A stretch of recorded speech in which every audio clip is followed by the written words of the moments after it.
Online Sanskrit university, जिसका ध्येय वाक्य है स्वयमेव मृगेंद्रता, यूट्यूब चैनल में आप सभी का स्वागत है।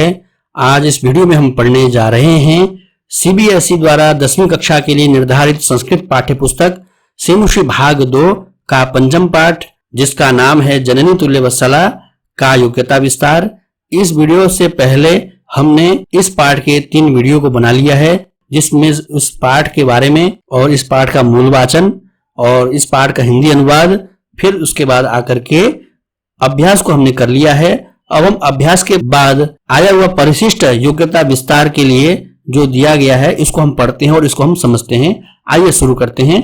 महाभारत में अनेक ऐसे प्रसंग हैं जो आज के युग में भी उपादेय हैं। महाभारत के वन पर्व से ली गई यह कथा न केवल मनुष्यों अपितु जीव जंतुओं के प्रति समदृष्टि पर बल देती है। समाज में दुर्बल लोगों अथवा जीवों के प्रति भी मां की ममता प्रगाढ़ होती है। यह इस पाठ का अभिप्रेत है।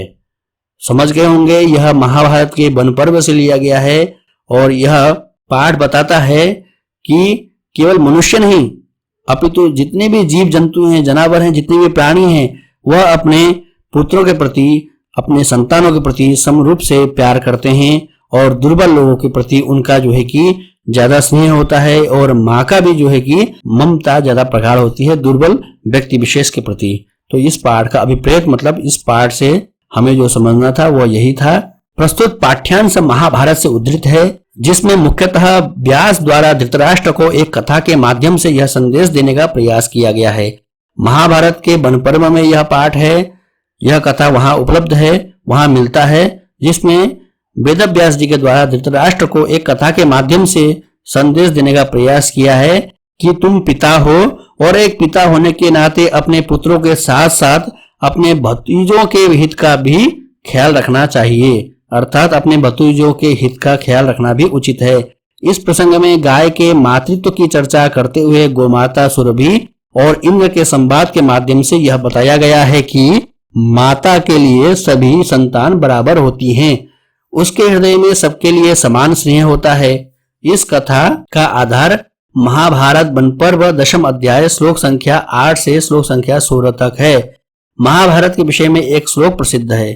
तो आपने यहाँ पढ़ा कि यह पाठ धृतराष्ट्र को व्यास जी के द्वारा दिया गया उपदेश है, सुझाव है कि आप जैसे आप अपने पुत्रों के प्रति स्नेह करते हैं, ऐसे अपने भाई के पुत्रों के प्रति अर्थात भतीजों के प्रति भी आप स्नेह करें। और इसको बताने के लिए, इसको समझाने के लिए वेदव्यास जी ने गाय के मातृत्व की चर्चा किया है। यहाँ पर इंद्र के साथ सुरभि और इंद्र का यहाँ संवाद है। और यह महाभारत वन पर्व 10th अध्याय श्लोक संख्या 8 से 16 तक के जो श्लोक है उसमें यह कथा का वर्णन है। और यहाँ महाभारत के लिए एक प्रसिद्ध श्लोक है, धर्मे अर्थे च कामे च मोक्षे च भरतर्षभ यदि हास्ति तद अन्यत्र यन्ने हास्ति न तत्क्वचित, जिसका अर्थ है धर्मे मतलब धर्म, अर्थे मतलब अर्थ, काम मतलब काम इच्छाएं और मोक्ष में अर्थात मोक्ष, इन पुरुषार्थ चतुष्टय के बारे में जो बातें यद इहास्ति अर्थात जो बातें यहाँ हैं, अर्थात महाभारत में जो बातें इन 4 पुरुषार्थों के बारे में कहा गया है वे अन्यत्र मिल सकती है। वे भी जो बातें महाभारत में कही गई है वो बातें अन्यत्र भी मिलेंगी, अन्य साहित्यों में, अन्य धार्मिक ग्रंथों में मिल सकती हैं। लेकिन यन्ने हास्ति अर्थात जो कुछ यहाँ नहीं है वह अन्यत्र कहीं भी उपलब्ध नहीं है, न तत्क्वचित वह अन्यत्र कहीं मिल नहीं सकती। अर्थात महाभारत में जो विषयों का वर्णन है उसका तो अन्यत्र अन्य शास्त्रों में उपलब्धि हो सकती है, लेकिन जो महाभारत में जो विषय की चर्चा हुई नहीं है वह अन्यत्र कहीं किसी शास्त्र में चर्चा नहीं है। कहने का मतलब यह है कि महाभारत में कोई ऐसा विषय नहीं है जिसके ऊपर महाभारत में चर्चा की नहीं गई हो। समस्त जितने भी सांसारिक, भौतिक, आध्यात्मिक जितने भी विषय हैं सभी के ऊपर महाभारत में प्रकाश डाला गया है। उपरोक्त पाठ में मानवीय मूल्यों की पराकाष्ठा दिखाई गई है। यद्यपि माता के हृदय में अपनी सभी संततियों के प्रति समान प्रेम होता है, पर जो कमजोर संतान होती है उसके प्रति उसके मन में अतिशय प्रेम होता है, जो हमने पाठ में पढ़ा। अब हम यहाँ देखते हैं माता के महत्व के विषय में कुछ श्लोक हैं संस्कृत साहित्य में, इसको हम देखते हैं। एक श्लोक है वेदव्यास जी के द्वारा लिखा गया माता के महत्व के विषय में यह श्लोक है। श्लोक को पढ़ते हैं और इसके हिंदी अर्थ को समझते हैं। नास्ति मातृसमा छाया नास्ति मातृसमा गतिः नास्ति मातृसमं त्राणम नास्ति मातृसमा प्रिया। यह माता के महत्व के ऊपर यह श्लोक है। इसका अर्थ हम समझते हैं, अर्थात माता के समान कोई छाया नहीं है। नास्ति मातृसमा छाया, माता के समान कोई सहारा नहीं है। नास्ति मातृसमा गतिः, माता के समान कोई रक्षक नहीं है। नास्ति मातृसमं त्राणम, और माता के समान कोई प्रिय नहीं है, अर्थात नास्ति मातृसमा प्रिया। तो यह इसका अर्थ है। मनुस्मृति में भी माता के महत्व के विषय में कहा गया है, उपाध्यायान् दशाचार्य आचार्येभ्यः शतं पिता सहस्रम तु पितॄन् माता गौरवेणातिरिच्यते। अर्थात 10 उपाध्यायों से बढ़कर एक आचार्य होता है, 100 आचार्यों से बढ़कर पिता होता है, और पिता से 1000 गुना बढ़कर माता गौरवमयी होती है। तो यहाँ देखिए कि 10 उपाध्यायों से बढ़कर के एक आचार्य होता है।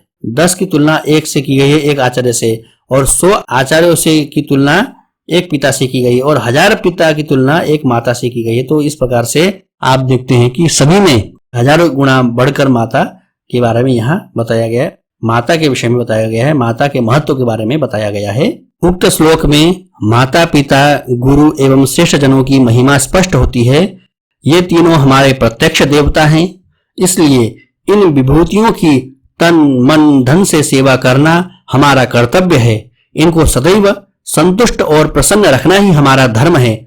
मनुस्मृति के अतिरिक्त हमारे अन्य धार्मिक ग्रंथों में भी माता पिता गुरु एवं श्रेष्ठ जनों को पूजनीय माना गया है। इन तीनों को सदैव सुखी रखना ही हम सभी का कर्तव्य है।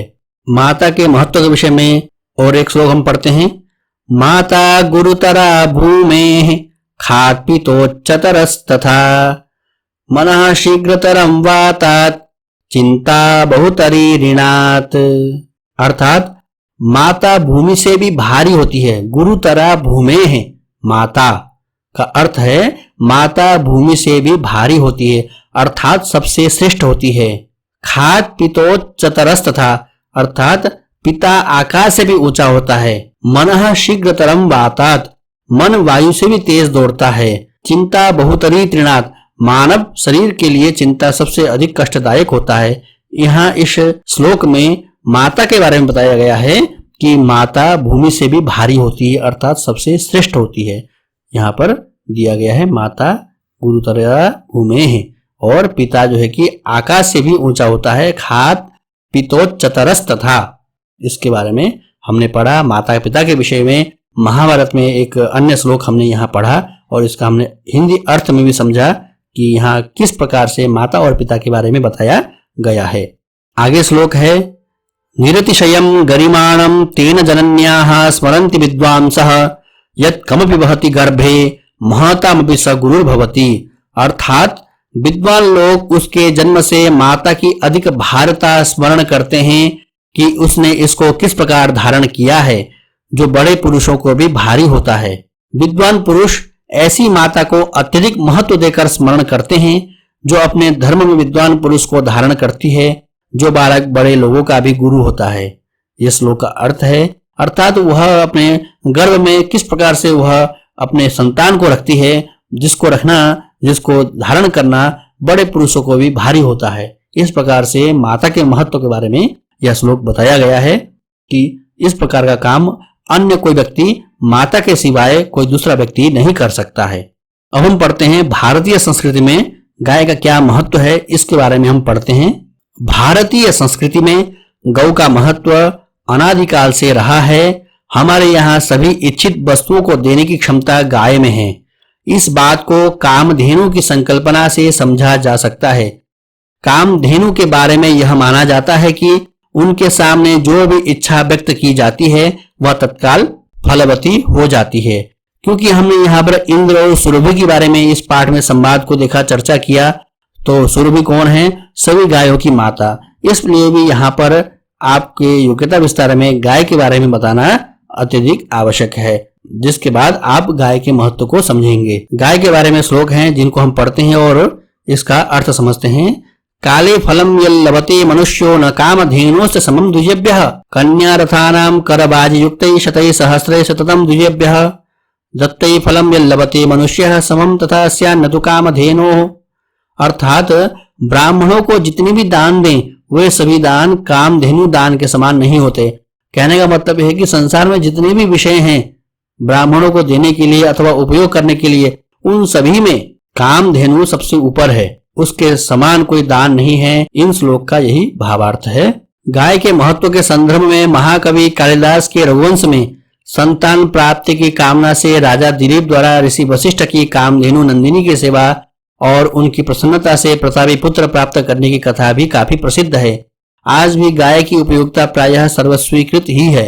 गाय के महत्व के विषय में श्लोक पढ़ते हैं। एकत्र पृथ्वी सर्वा सशैल वन कानना तस्याह गौर्जयसी साक्षात एकत्रो भयतो मुखी। अर्थात एक तरफ शैल वन और कानन वाली पृथ्वी और दूसरी तरफ साक्षात उभयतोमुखी उत्तराभिमुखी और दक्षिणाभिमुखी गौ हो तो उन दोनों की तुलना में गौ ही श्रेष्ठ होती है। इस श्लोक का यह अर्थ है। गाय के विषय में अन्य एक श्लोक हम पढ़ते हैं।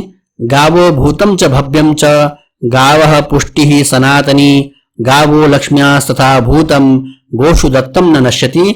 यह श्लोक महाभारत के अनुशासन पर्व में 78वें अध्याय का 6ठा श्लोक है, जिसका अर्थ है गौएं ही भूत और भविष्य हैं, गौएं ही सदा रहने वाली पुष्टि का कारण तथा लक्ष्मी की जड़ हैं। गावो लक्ष्म्याः अर्थात लक्ष्मी का मूल आधार हैं। गौओं को जो कुछ दिया जाता है उसका पाप पुण्य कभी नष्ट नहीं होता। अर्थात गौओं को जो कुछ दिया जाता है उसका कभी पुण्य नष्ट नहीं होता है। यह इस श्लोक का अर्थ है। इस प्रकार हमने इस पाठ में आए हुए योग्यता विस्तार की काफी अच्छी ढंग से अच्छी तरीके से चर्चा की। अब हम आगे की वीडियो में छठे पाठ को लेकर के हम उपस्थित होंगे। छठे पाठ में जो सुभाषितानी है इसको हम पढ़ेंगे। अब हम आपसे मिलते हैं छठे पाठ में। तब तक के लिए हम आपसे विदा लेते हैं। धन्यवाद, नमस्कार।